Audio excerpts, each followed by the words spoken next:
सामने आने की जरूरत है आज। ये छोटी छोटी बातों पे बात मत करो, छोटे छोटे आपस के झगड़े मिटाओ, एक दूसरे से मिलके रहो, कोई रास्ता अपनी कौम के लिए बनाओ। तुमको एक रोटी कम हो गई चलेगा, एक कपड़ा कम हुआ चलेगा, लेकिन अपने बच्चों को एक किताब कम नहीं होने देना। अगर बिरसा मुंडा का तुमने पुतला बिठाया है, ये वो सोच। लोग बोलते थे बिरसा मुंडा को पढ़ाई लिखाई नहीं किया। इस देश का पहला लेटर अंग्रेजी में बिरसा मुंडा ने लिखा, ब्रिटिश एम्पायर को लिखा, who are you to collect revenue from us because we are the indigenous people of this land, we are the aboriginal people of land. आप कौन है हमसे टैक्स लेने वाले? अंग्रेजों को लेटर लिखा बिरसा मुंडा ने। हम तो इस देश से, इस जमीन के मालिक हैं, ये जंगल हमारा है, आप हमसे कौन से बेस पे टैक्स लेना चाहते हो? उस वक्त बिरसा मुंडा ने अंग्रेजी में लेटर लिखा। सोच सकते होंगे लोग हंसते हैं, अरे बाबा साहब को जिसने आखिरी वोट दिया पश्चिम बंगाल में, उस आदमी का भी नाम बिरसा था। बिरसा मुंडा के आंदोलन ने डॉक्टर बाबा साहब अम्बेडकर को इस देश में संविधान बनाने का मौका दिया। बिरसा मुंडा का आंदोलन नहीं होता तो बाबा साहब जीतते नहीं। हम लोगों ने तो हरा ही दिया था बाबा साहब को भंडारा। बिरसा मुंडा का आंदोलन नहीं होता तो इस देश में आजादी की लड़ाई नहीं चलती। आपको मालूम नहीं है, गांधी जी आखिरी समय में बोलना चाहते थे कि मैं बिरसा मुंडा का जो वो है विचारधारा है, इसको लेके मरना चाहता हूं, इसको सबके सामने ग्रहण करना चाहता हूं, करके उसको मारा गया। वो आदि संस्कृति की तरफ गांधी जाने वाले थे, क्योंकि जिंदगी भर लंगोटी पे रहे हुए, इसलिए उनका इनकाउंटर किया गया। बाबा साहब के क्या हाल हुए? बाबा साहब की प्रेरणा तेलंगाना आंदोलन में बाबा साहब ने बोला, उसके बाद बाबा साहब के साथ में जो हुआ है वो आप जब देखोगे तो आपको समझ में आ जाएगा कि क्या होता है इस देश में। पंजाब राव देशमुख के साथ में क्या हुआ, महात्मा फुले के साथ में क्या हुआ था, संभाजी महाराज के बारे में सोचिए, उसके साथ में क्या हुआ था। जब आप अपना इतिहास देखते हो तो अपने ही लोगों ने गद्दारी की है अपने लोगों के साथ में। ये सामाजिक गद्दारी ये समाज के लिए घातक है। अगर समाज को चलाना है, जैसे ये पंखे में अगर मशीन लगा दी और ये चालू हो जाता है तो ये मशीन चलने लग जाती है, आपको ऑक्सीजन देता है, वैसे समाज में भी एक मिशन चलना चाहिए। 5 साल के बच्चे से लेकर 50 साल के आदमी को मालूम होना चाहिए कि सामाजिक मिशन क्या होता है। एक मिशन की जरूरत है समाज को, जो मिशन तुम्हारी कौम को जिंदा रख सकता है, तुम्हारी आने वाली कौम को बनाने के लिए तैयारी कर सकता है। साथियों, मैं जाते जाते एक बात बताना चाहता हूँ, कुछ पढ़े लिखे लोग हैं, आपके कान में बात बोलना चाहता हूँ। यहाँ से पानी निकल रहा है, यहाँ नाग है, सामने बैल है, इधर डमरू है, त्रिशूल है, ये सब कृषि संस्कृति का प्रतीक है। खेती करने के लिए बैल लगता है, खेती कर जोतने के लिए त्रिशूल लगता है। खेती में सबसे अच्छा अगर तुम्हारी फसल होना है तो वहां नाग रहना बहुत जरूरी है, ताकि वो बाकी जानवर उसको खेती को खराब ना करें। ये वास्तविकता है, ये है शिव, ये शिव संस्कृति है जिसको देवादिदेव महादेव बोलते हैं। हमारे गोंडी में बोलते हर बोला हर हर महादेव, हिरबन और हेर महादाव, हेर भोला हेर महादेव, ये गोंडी में बोलते हैं। आज जरूरत इस बात की है कि ये हमारी कौम के लोग हैं, हमारे वंश के लोग हैं। ये दलितों को महसूस होना चाहिए, ओबीसी को महसूस होना चाहिए, आदिवासियों को महसूस होना चाहिए, अल्पसंख्यक को महसूस होना चाहिए, क्योंकि देश की हालात वैसे नहीं है जैसे तुम सोच रहे हो। अब तो हर आदमी की लगी हुई है। जो ब्राह्मण कभी पंडित रहकर वहां कथा बांधता था, पेट पल जाता था, आज वो बियर बार के सामने में चौकीदारी करते हुए दिखाई दे रहा है। एक तरफ हिंदुत्व के नाम से उसका शोषण, दूसरी तरफ उसके पेट के लाले। जो ब्राह्मण कभी वहां कथा बांधता था, वो आज बियर बार के सामने चौकीदारी करते हुए दिखता है। वो जो शौचालय है वो अधिकतर ब्राह्मण कम्युनिटी के लोगों को दिए। जो ब्राह्मण कभी अछूत मानता था दलित को, वो आज शौचालय चला रहा है। समय बदल गया है, इसको समझने की कोशिश करो। कल आपके बच्चे को नौकरी नहीं मिलेगी, कल बच्चे आपके तैयार रहेंगे, उनके पास काम नहीं रहेगा, आप करोगे कैसे? सबसे ज्यादा आदिवासी गड्ढा खोदने के लिए दूसरे प्रदेश में जाते हैं, मध्य प्रदेश में। 5-5, 10-10 एकड़ जमीन है, लेकिन मजदूरी करने के लिए जाते हैं, क्योंकि उनके जमीन के पास से पानी की जो नहर जा रही थी उसको अंबानी और अदानी को दे दिए। वो नहर बंद हो गई, उसकी जमीन बंजर हो गई। वो 10 एकड़ का मालिक रहने के बाद भी गड्ढे खोदने का काम करता है पूरे परिवार के साथ। बच्चे भी गड्ढे खोदते हैं, बाप भी गड्ढा खोदता है, माँ भी गड्ढा खोदती है, तो भी उनका पेट नहीं भरता। 100 रुपए की मजदूरी के नाम से ले जाते हैं और उनको 50 रुपए देते हैं। अपने बच्चों का पेट नहीं भर सकते करके वो किसी मंदिर के सामने भीख मांगते हैं। ऐसी स्थिति में आदिवासी लोग रहते हैं।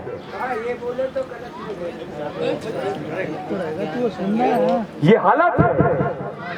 मैं नागपुर में रहता हूँ, मेरे को मालूम है अपने लोगों के क्या हाल है।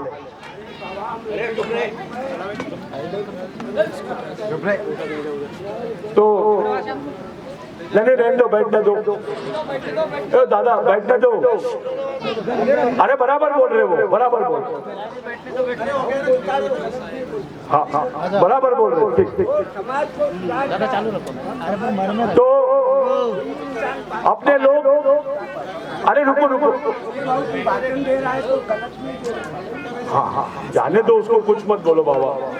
अरे ये अपने लोग है भैया। हाँ हाँ अपने लोग, आधे से ज्यादा लोग गड्ढे खोदने का काम करते हैं। काय का? गड्ढे खोदने का। अब गड्ढे खोदने की भी मशीन निकल गई, वो भी काम तुमको नहीं मिलेगा। अब गड्ढे खोदने की भी मशीन मिल गई है, निकलती है। एक मशीन 100 लोगों का काम कर लेती है। जब वो भी काम तुमको नहीं मिलेगा तो खाएंगे क्या, जिएंगे कैसे? इस बारे में कब सोचेंगे हम? कौन करेगा आपके लिए? सरकार अगर नहीं सोची तो आप क्या कर लोगे बताइए? मध्य प्रदेश में सबसे ज्यादा जनसंख्या आदिवासियों की है, लेकिन आदिवासियों के क्षेत्रों में आदिवासियों का कोई राज नहीं है। कोई नेता ही नहीं है आदिवासियों के पास में जो पूरे मध्य प्रदेश के आदिवासियों का प्रतिनिधित्व कर सके। ये हालात है हमारे समाज में। ये सब परिस्थितियों को जानकर अगर आप कुछ करना चाहते हो, आप जो बहुत महत्वपूर्ण आपने एक कदम उठाया है, बिरसा मुंडा की सोच को यहाँ पर लाया है। ये पुतले के आड़ में आपके बच्चों में एक प्रेरणा जानी चाहिए कि नहीं, ये हमारा बाप है। इसकी जो सोच थी उसी सोच से हम पूरे समाज को लेकर चलेंगे। आज मेरे लिए बड़ा अच्छा दिन है कि मैं ऐसा सोचा था कि भाई हमारे गांव में लोग किस तरीके से ये करते, लेकिन ये जो आयोजन देखा हूं मैंने, मैं बहुत खुश हो गया। मैं बहुत खुश हुआ कि इतना आपस में चंदा करके आप लोगों ने इतना सुंदर काम किए। मैं आपको सैल्यूट करता हूं, क्योंकि मैं बिरसा ब्रिगेड का, बिरसा मुंडा का आंदोलन पूरे देश भर में चलाता हूं। मैंने पूरी जिंदगी इसी के लिए दे दी। मैं भी इंजीनियर था, मैंने भी नौकरी छोड़ दी। मैं घर घर नहीं जाता हूँ, महीने में, 2 महीने में, 4 महीने में, 6 महीने में एक बार घर जाता हूँ। शादी भी नहीं किया हूँ। ये जिंदगी ऐसी गुजार दी हम लोगों ने सिर्फ ये आंदोलन के लिए। पहले कोई नहीं जानता था बिरसा मुंडा को, लेकिन आज देश के कोने कोने में हर राज्य का आदमी, हर आदिवासी आदमी बोलता है हाँ बिरसा मुंडा हमारा नेता है। ये सोच पूरे देश की है। और इतना ही नहीं, इस देश का प्रधानमंत्री भी मजबूर हो गया अभी बिरसा मुंडा का नाम लेने के लिए। कोई पहचानता नहीं था हमारे लोगों को, हमारी कोई प्रेरणा सामने नहीं आती थी, हमारे लोगों को सामने आने दिया नहीं जाता है, हमारा इतिहास दबाया जाता है।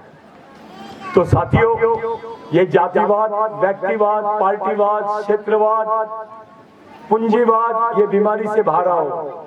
केवल समाज और समाजवाद के बारे में सोचो। बिरसा मुंडा ने बोला था समाज आर्थिक रूप से गरीब रहेगा चलेगा, लेकिन विचारों से गरीब नहीं रहना चाहिए। और जो कौम विचारों से गरीब होती है वो गुलाम पैदा होता है और गुलाम ही मर जाता है। बिरसा मुंडा ने बोला था जो अपने समाज को नहीं पहचानता है उसको भगवान भी नहीं पहचानता। जो अपनी कौम के खातिर लड़ता नहीं है, जो अपनी कौम को बचाने की बात नहीं करता है, उसके बच्चों को भी बचाने वाला कोई नहीं रहता। सामाजिक गद्दारी सबसे बड़ी गद्दारी है। अपनी कौम के साथ, अपने खून के साथ, अपने समाज के साथ गद्दारी मत करो। जिस समाज में आप पैदा हुए उस समाज का ऋण चुकाना है आपको। हमारे कतरे कतरे का हम पे इतना कर्ज है हमारे शहीदों का, उसको चुकाना है। ऊपर जाओगे तो बोलेगा अबे तूने नीचे क्या किया। जो ऊपर आया है अपने समाज के कुछ अधिकारी कर्मचारी है, लोग बोलते रहे बहुत अच्छा आदमी है, किसी से लेना देना नहीं करता है, अपनी ड्यूटी पे जाता है, ड्यूटी से आता है, इतवार को टीवी और बीवी के मस्त रहता है। अब ऐसा आदमी जो पढ़ा लिखा है, कलेक्टर है और समाज के किसी आदमी को समझा नहीं सकता, ऐसा आदमी हमारे लिए हेडमैन नहीं है, डेडमैन है, मरा हुआ आदमी है वो। जिसका समाज का आरक्षण लिया, समाज के आरक्षण से कलेक्टर बना, अधिकारी बना, डॉक्टर बना, इंजीनियर बना और समाज को भूल गया। ऐसा आदमी हमारे काम का नहीं है, ये सामाजिक आदमी हो नहीं सकता, इसकी हमको जरूरत नहीं है।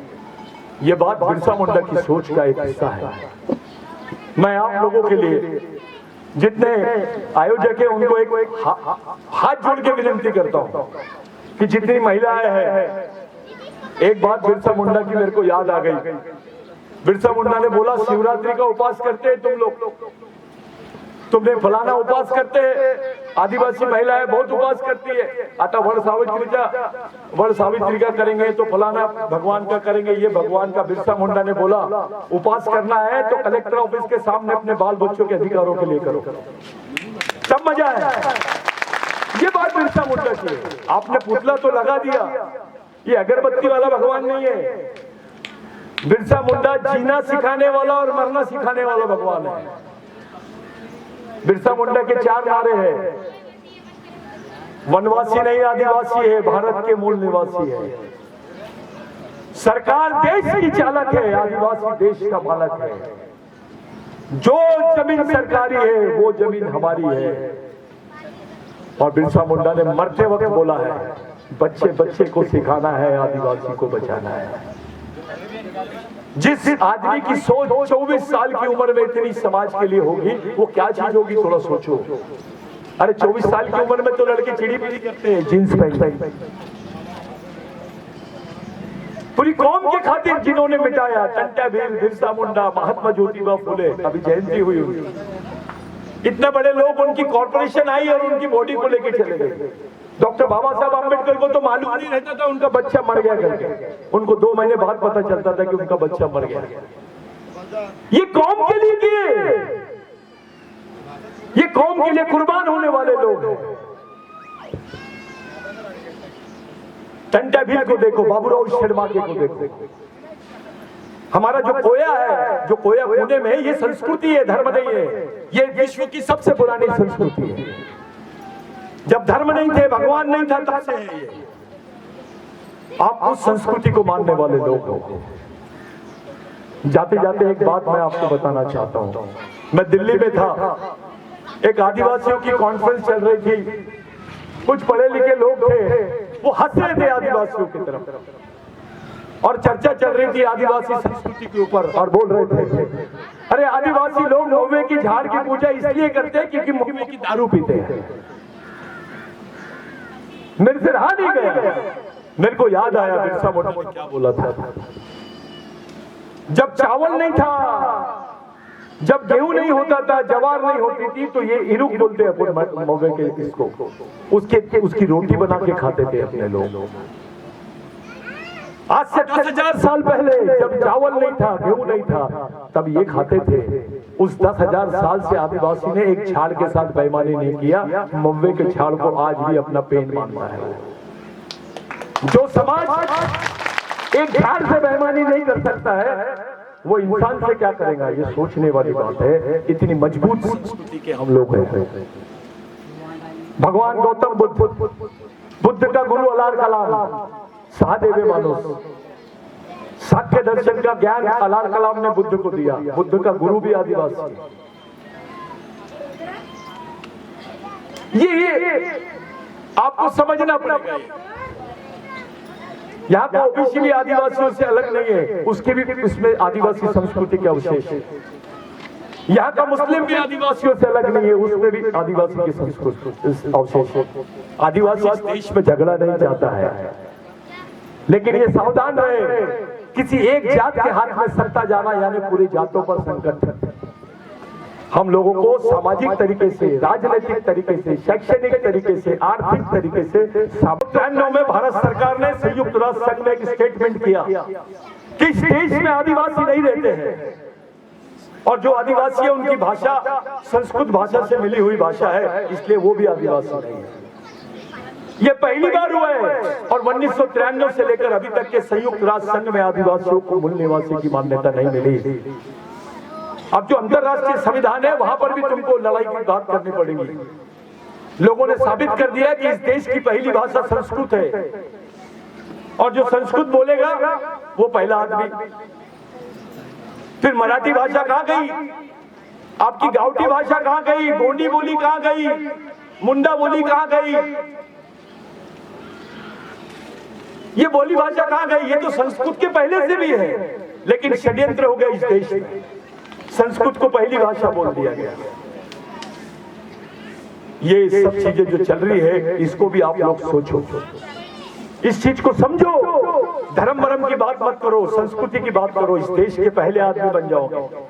दो बातें याद रखना, जिस दिन आदिवासी धार्मिक होगा वो नागरिक बनेगा, जिस दिन वो सांस्कृतिक बन जाएगा वो इस देश का मालिक बन जाएगा। आपको मालिक बनना है या नागरिक बनना है, आपके सामने रहना है। अपने बाल बच्चों को पढ़ाओ, उनको समझाओ, उनके दिमाग में जाति फाति ये सब चीजें बाहर निकलो, अंधविश्वास से बाहर निकलो। कोई राशि भविष्य नहीं होती।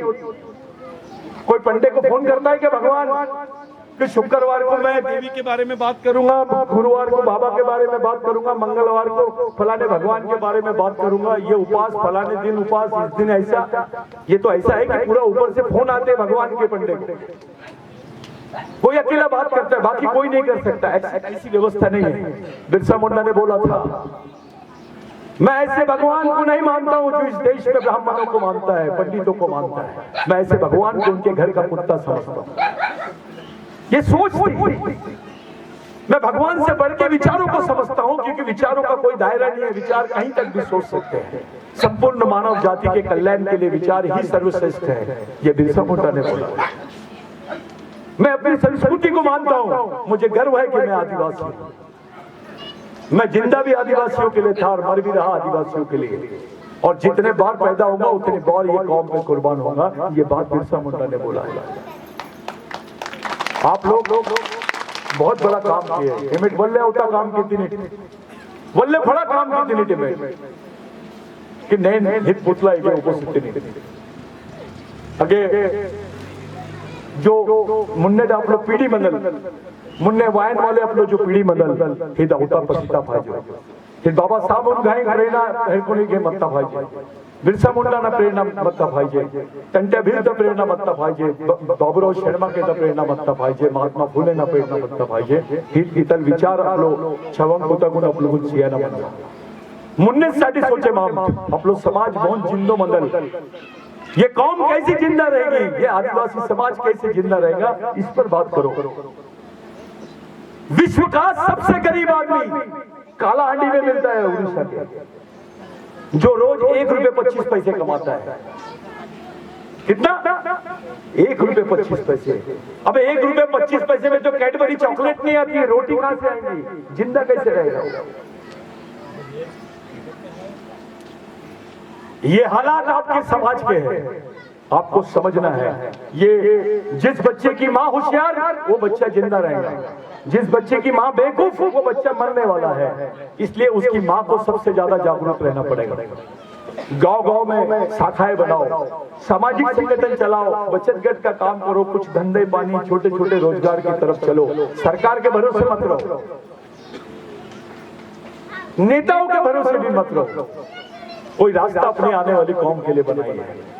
मैं आज केरल जाने वाला हूँ, मेरी ट्रेन है 10 बजे। आप लोगों के बीच से जा रहा हूँ, लेकिन मेरे को बहुत अच्छा लग रहा है। मैं बार बार आपका धन्यवाद देना चाहता हूँ। कुछ गलती बोल दिया होगा तो माफी भी मांगता हूँ। आपको किसी भी चीज की जरूरत रहेगी, आप संगठन के बच्चों से जुड़ो। ये सीमा है, ये लता है, ये ताई है हमारी, उनके साथ में जितने लोग हैं, नेपाल है, ये बाकी लड़के जो है, ये सब लड़के आज घर बार छोड़ के दिन रात मेहनत करते, भूखे प्यासे रह के सब काम करते हैं।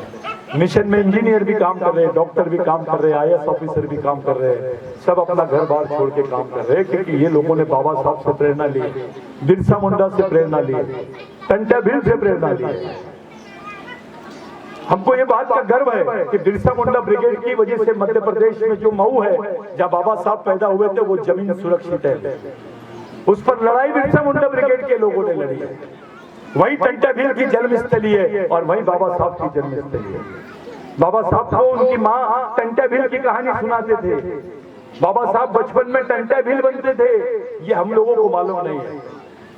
दलित भाइयों तक के आदिवासी इतिहास नहीं गया, उनका संबंध नहीं गया, क्योंकि आपसे किसी ने पूछा बौद्ध धर्म ग्रहण करने के पहले आप कौन थे, तो आपको बताना पड़ेगा हम आदिवासियों के वंशज थे, हम भी मालिक थे। ओबीसी को बताना पड़ेगा कि हम भी मालिक थे, हम भी आदिवासियों के वंशज थे। यह आज की तारीख में सब देश पे कब्जा मार रहे हैं, एक धर्म का राज बनाना चाह रहे हैं इस देश को। नहीं, जब तक आदिवासी जिंदा है ये देश कोई धार्मिक राष्ट्र नहीं बन सकता है। बाकी सब चीजें आप लोगों को, उद्देश्य किसी की भावना दुखाना नहीं है। इस मिशन में तो ब्राह्मण लड़कों को भी हमने तैयार किया, उनको भी मदद की है हमने, क्योंकि मानवता के सबसे ऊपर है। आप तमाम लोगों का मैं धन्यवाद देना चाहता हूं। बाकी लोग बोलने वाले हैं, मैं आपके बीच में से जा रहा हूं, लेकिन एक वादा करके रखो कि आज के बाद जो हुआ वो हुआ।